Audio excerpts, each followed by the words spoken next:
thank everybody for being with us here today, and especially want to thank those who were just involved in briefing me on giving me an update about the travesty and challenges this area, this region are dealing with, as well as all the first responders in the room behind me and what they've been doing to prioritize saving lives. Obviously, there are enormous concerns and challenges that we're dealing with still in the Kerrville area.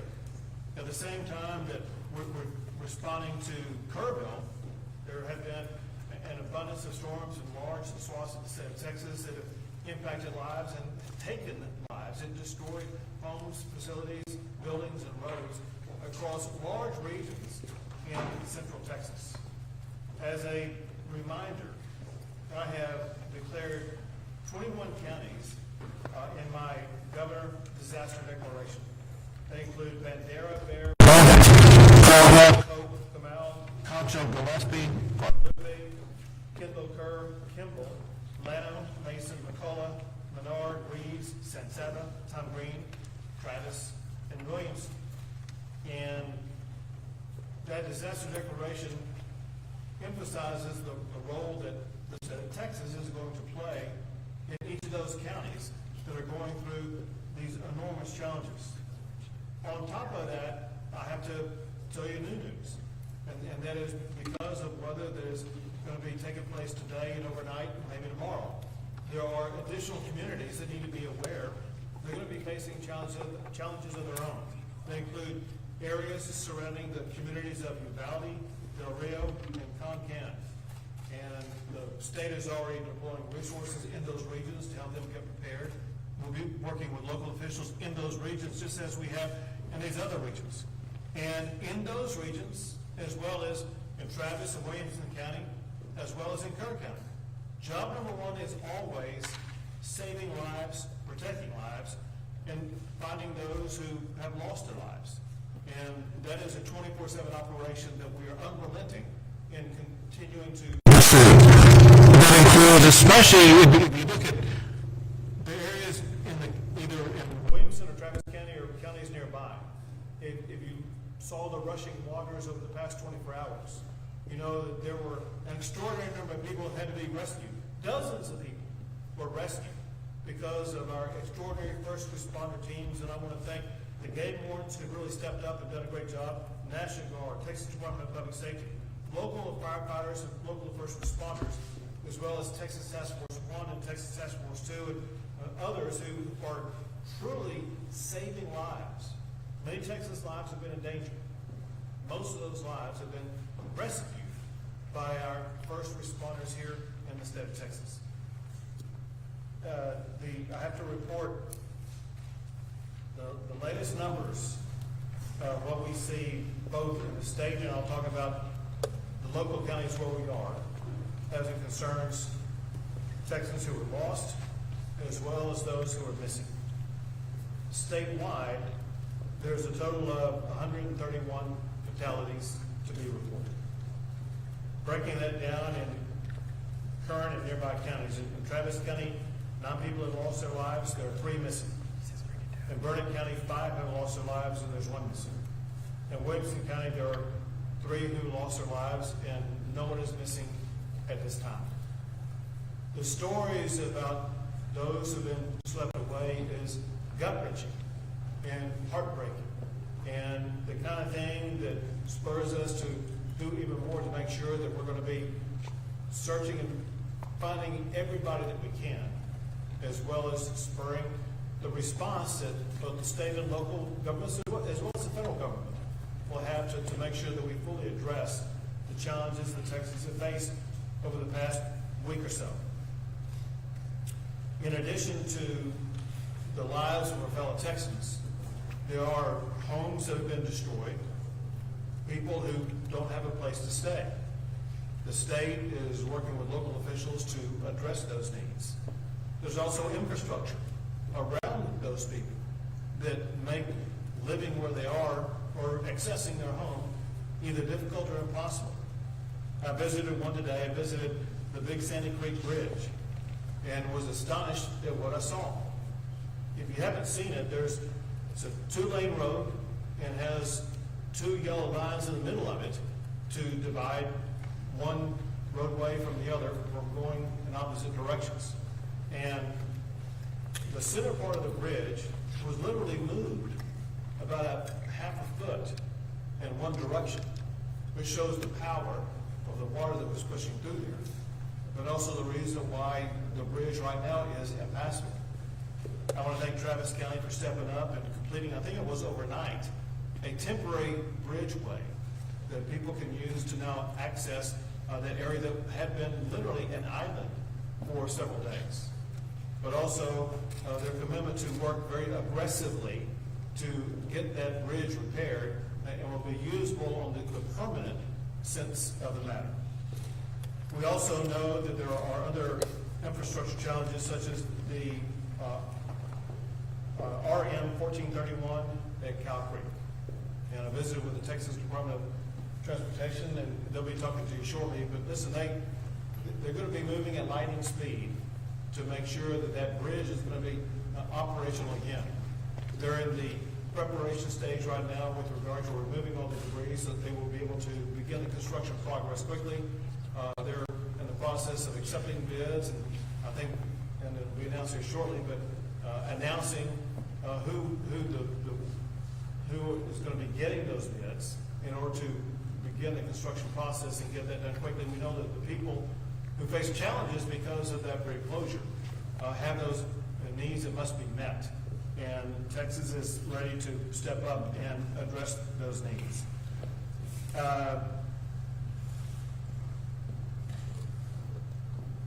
Let me just add this. All of America has their eyes on what's going on in Texas.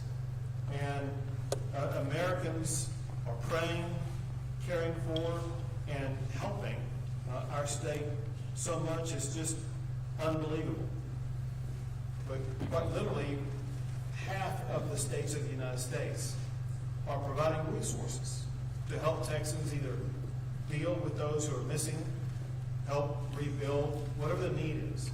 And I want to read off the states, the 25 states that are assisting Texas right now: Alabama, Arizona, Arkansas, California, Connecticut, Florida, Illinois, Indiana, Kansas, Louisiana, Maine, Michigan, Minnesota, Nebraska, New Jersey, New York, North Carolina, North Dakota, Ohio, Oklahoma, Oregon, South Carolina, Tennessee, Virginia, and Wisconsin. You can see one thing that's quite obvious, and that is, it doesn't matter if they're a red state or a blue state. They are fellow Americans, and when times get tough, Americans come together. That is even more true as it concerns Texas. This has been an extraordinarily challenging time, if not the most extraordinarily challenging time that Texans have faced. And in typical Texas fashion, Texans have united, come together. And as I was visiting the Big Sandy Creek Bridge area, there was a young man who lived in what had been a marooned area. And he said, you know, at times like this, we are community. And everybody comes together and supports each other. And that's exactly what I see across the entire state. I'm proud of our fellow Texans, proud of our fellow Americans, for the way they've all leaned into this to ensure that we as a state, we as a people, are going to be able to respond to this and deal with this as rapidly as possible. Now I want to turn things over to Director Williams with the Texas Department of Transportation. Thank you, Governor. As you mentioned, our efforts here in the Central Texas area now are primarily focused on the rebuilding of the bridge at Cow Creek at RM 1431. Throughout this event, for the past few weeks, we've been supporting the efforts to repair and replace roads that have been damaged in Williamson, Travis County, Vernon counties. The one remaining section that we're focused on is the bridge at Cow Creek. On the Monday after the bridge washed out on a Saturday morning, we had contractors in place with heavy equipment that were beginning the work of removing the debris from that bridge that was completely destroyed. And so that process is continuing as we speak. In addition, our bridge teams with the Austin District of the Texas Department of Transportation have been working literally 24/7 to design a new bridge to replace that bridge that was washed out.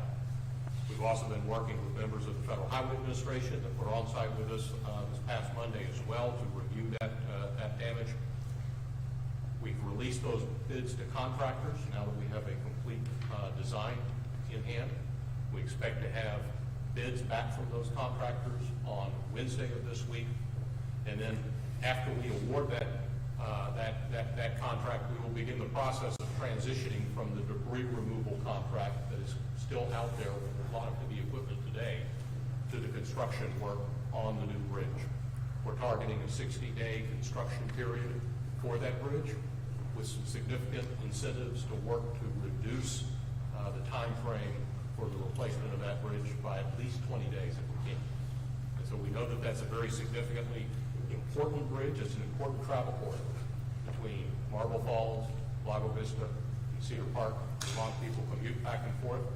The school year will be coming up soon. We have some students that attend Marble Falls ISD that live on the east side of that bridge. So we need to be able to have plans in place to accommodate them. We're working with the school district on that as well. Overall, though, we've made some significant progress statewide. We're continuing, Governor, as you know, to work in the Kerrville Hunt area on State Highway 39 and Ranch Road 1340 to repair and replace the bridges and the roads that were damaged there. We did, as you also spoke about, experience some flooding and some additional damage just in the past couple of days. And we had road impacts. We had 49 roads that were impacted. Over the past 24 hours, 37 of those were closed due to high water, and some of those were damaged. But we're going to be able to get those turned around and replaced and repaired relatively quickly, and hopefully the water will go down and we'll get a break from the rain. So thank you for the briefing. Thank you very much. Now, Lieutenant Colonel Baker. Thank you, Governor. Ben Baker, Lieutenant Colonel, Texas Game Wardens. Before I get into a search and recovery efforts and, Texas Game Wardens respond to this historic tragedy of series of events in the Central Texas and in Kerr County, I'd like to just remind everybody that all of these efforts and all through this tragedy, Texas comes together under Governor Abbott's strong leadership, under Texas Department of Emergency Management, Department of Public Safety, all of our local first responders, all of our local EMS, all of our local volunteers, and everybody who is in Texas who comes together in such a tragic time and unites to help the people of Texas. Texas Game Wardens, as of July 3rd, through the State Operations Center, were set up and poised in anticipation of a flooding event. Through the calls coming in late and early July 4th, Texas Game Wardens were deployed to Kerr County. Since then, around 300 game wardens have deployed in the Kerr County and surrounding areas in anticipation of other flooding occurring in Central Texas. We were able to strategically stage through the Texas Division of Emergency Management several swiftwater assets in Central Texas out of the Kerr County area, just in case this flooding grew a little more widespread. Unfortunately, it did grow a little more widespread, and we started conducting rescue operations not only through our swiftwater technicians, but our aviation, multiple canine searches, and through our drone team. Through those, we were able to successfully rescue several individuals and multiple evacuations. We currently have, through Texas Task Force 1, wardens embedded in multiple search groups, searching Cal and Sandy Creek, looking for the remaining victims of this terrible tragedy. We've also got our canine detection teams in deployment with these search and rescue teams, and our aviation still embedded in these. We remain dedicated to Texas. We remain dedicated to the people of the state of Texas, and Texas Game Wardens remain dedicated and ready on standby, Governor. We're doing a great job to see the videos of you all out in the middle of conducting rescues and literally saving a fellow Texans has been nothing short of miraculous. So thank you and all game wardens for what you've been doing. Now the Travis County ESD Assistant Chief White. Thank you, Governor. Just after midnight, we started receiving the calls, and within several hours, we had logged 50 rescues, saving hundreds of Texans through our area. And this was noted and supported by our mutual aid and automatic aid partners throughout Travis County. Within 12 hours of the incident starting, the governor's office, as well as TDM, had sent us many resources. We supported our operations and was able to have us start setting up command structure a little bit more enhanced to start helping others. And what we would like to point out is, as ESD, we recognize the recovery will not happen overnight. It'll be a long and difficult road, but we're committed to staying engaged, showing up, and working hard alongside those we serve. This is our home too. We're members of this community, and we're committed to helping each one of our neighbors. Thank you. And now Chief Nemkit. Thank you, Governor. And listen, I want to thank you all in the press for helping us get this message out. Life safety remains our #1 priority. As such, as we've talked about additional rains coming into the state, we have pre-positioned swiftwater rescue assets, as the Governor mentioned, around Uvalde, around Del Rio, and around Concan. Help us get that message down to those folks. Turn around, don't drown. Don't drive through a low water crossing if you can't see the road in front of you. And if you were in a low-lying area, please plan on moving to higher ground once the rain starts to come. Another thing I need you to remember is it does not have to be raining where you are in order for you to be impacted by flooding. Second, the Governor mentioned the 21 counties in his declaration. We have 6 counties right now that are in the federal declaration for individual assistance. Those counties are Burnett, Kerr, San Saba, Tom Green, Travis, and Williamson for individual assistance. We have Disaster Recovery Center open in Kerr County right now, and you will be hearing from your local partners here, many of those standing behind us, about the disaster recovery centers that will be opening in Travis and Williamson counties very soon. On the public assistance side, this is the money that goes to the local governments to help with emergency response cost and debris and repairing. You have 10 counties that are under the President's disaster declaration. Those are Burnett, Kendall, Kerr, Kimball, Llano, Mason, McCullough, Menard, San Saba, and Tom Green. Both Travis and Williamson counties it appears to us they have met their threshold. We're working with them to get the documentation to FEMA. We expect those to be turned on very soon. I want to let you know we have over 2,300 state employees working under the Governor's direction to support our local government partners. But a number that continues to blow me away is the over 13,000 volunteers just coming out to help anywhere they can.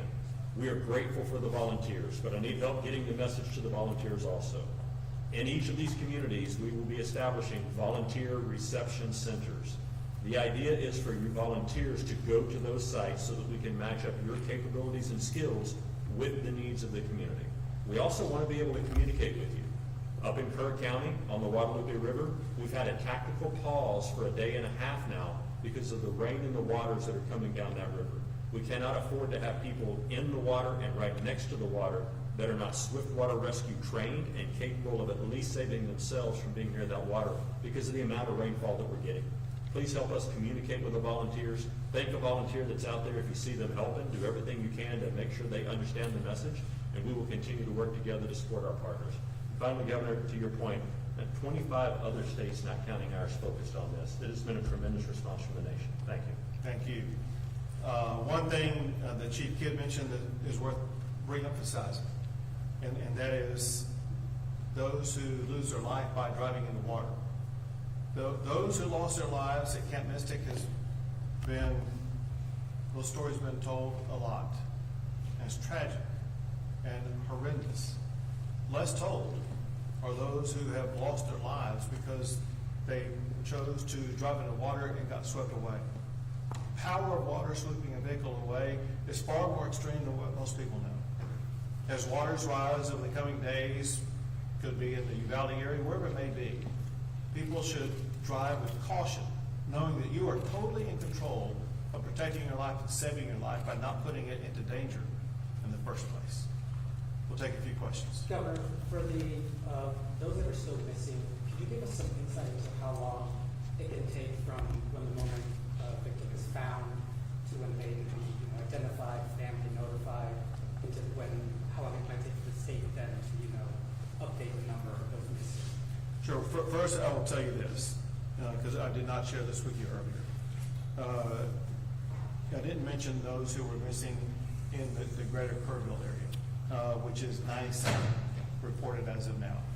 Let me first tell you an issue about those who are missing, then I'm going to answer your question.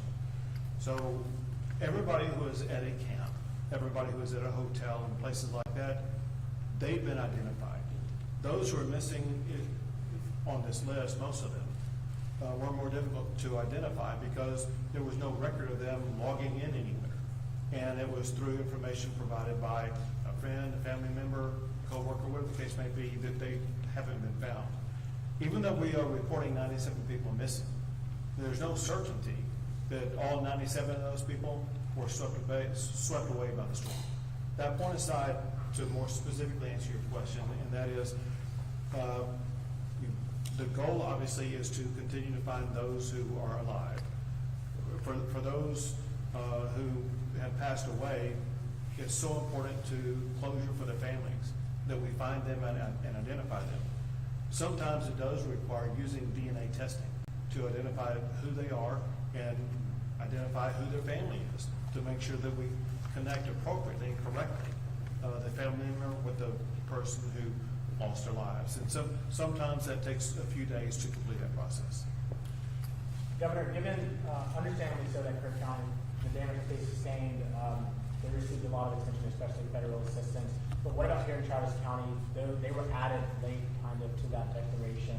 What was that process like to try to get them added to be able to receive federal assistance? Sure. So it is truly a mathematical construct that Chief Kidd has mastered. I'm going to have him answer that question in general, but also for Travis County. So great question, and thank you for that. Two parts to it. One is the governor's declaration. There was no delay in getting these counties on the governor's declaration once we knew that they were in the target area. That's part one. Part two is the individual assistance for both of these counties, which is the money that goes and is made available to homeowners and renters, is already turned on in these counties as well. What we're working through right now is the public assistance, and that is a mathematical equation, as the governor said, based on the population of a county and the amount of damage that FEMA can certify in that county. The less populated counties have a much smaller threshold, $500,000, $600,000, versus millions of dollars for these two populated counties. I am confident both counties have met their threshold, and I would bet by today or tomorrow we get answers back on these counties.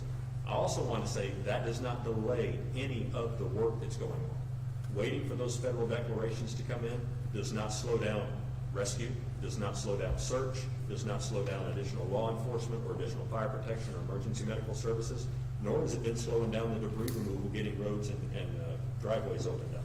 So don't mix the declaration with the response, please. Thank you for the question. Governor, have you seen any backlog at medical examiners' offices, and if so, is there any work being done to sort of ease the burden on folks? So I'll tell you this, the medical examiners' offices have been working pretty well and pretty timely. There was a backlog and there were challenges because of local JPs in Kerr County that were slowing things down, holding things up, and it required pressure from the state and others to make sure that they began to expedite that process. When a life is lost, that family wants access to their loved one as quickly as possible. It was inexcusable for some local JPs to slow that process down. But as far as medical examiners are concerned, I've heard no complaints about the speed with which they work. Governor, you're at the Big Sandy Creek meeting and talking to people that are, a lot of them are frustrated. They, of course, wanted help to come the day before. What was the feel that you got in talking to those people, and did you feel that they heard you, and did you hear them? So I met with, I don't know how many people, more than a dozen. And the first impression and the strongest impression I got was one of gratitude. They were happy that we were there, happy with everything we were doing. They were grateful for the temporary bridge that had been built. The other way to describe it is unity. They were unified. It was those people who lived there. They came up and said, listen, we're a community. We're Texas strong. We're hanging together. And they're neighbor helping neighbor. And so I was impressed once again with the strength and commitment and moral clarity of our fellow Texans for uniting at a time as tough as this is. And a follow-up to this, and it builds on what Chief was talking about, and Assistant Chief over here. The response from other states has been amazing. We've got teams that are now picking up the load, letting the local guys get back to the basic service. And it's not necessarily basic, it's still important service. How important is having this heavy lifting going on from all these other states, so these guys here, Travis County ESD one being one of them, getting back to basic services.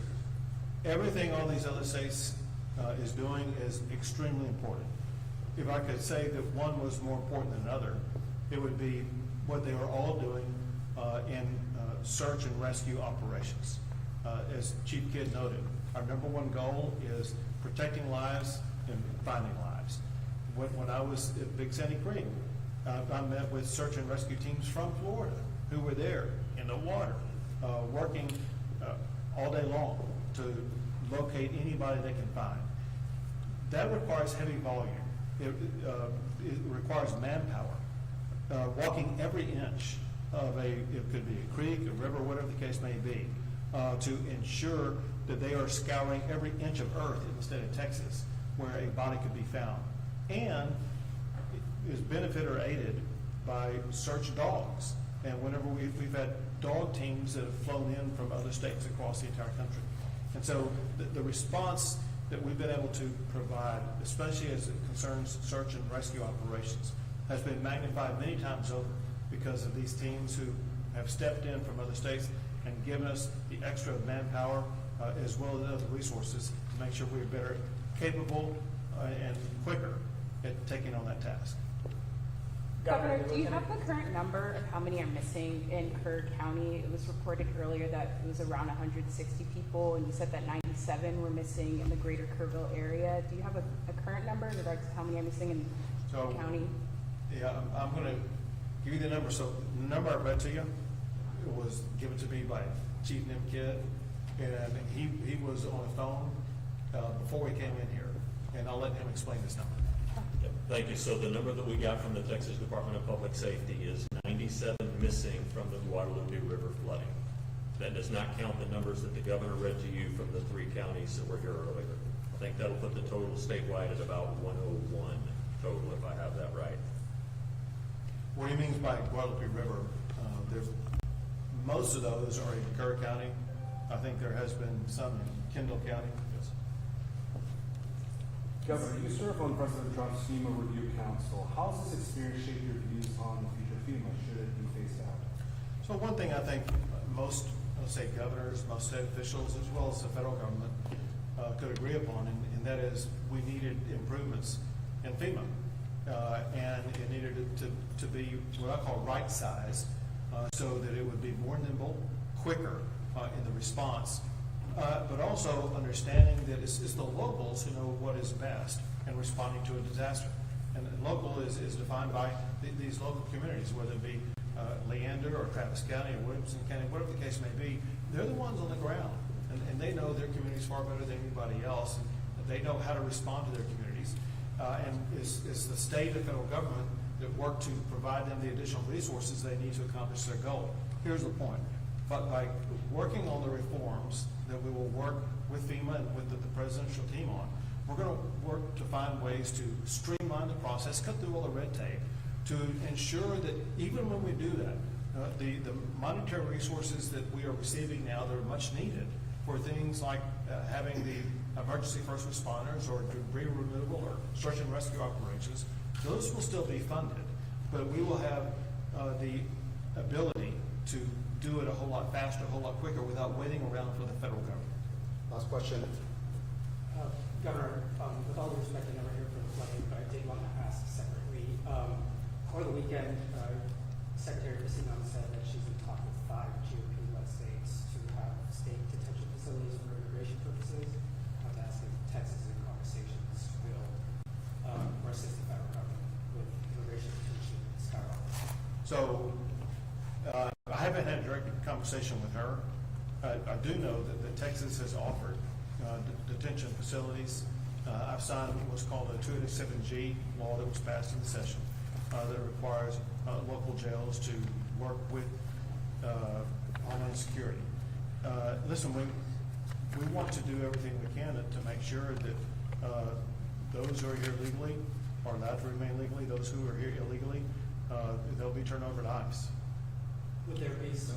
That's it. Thank you. Thank you, guys.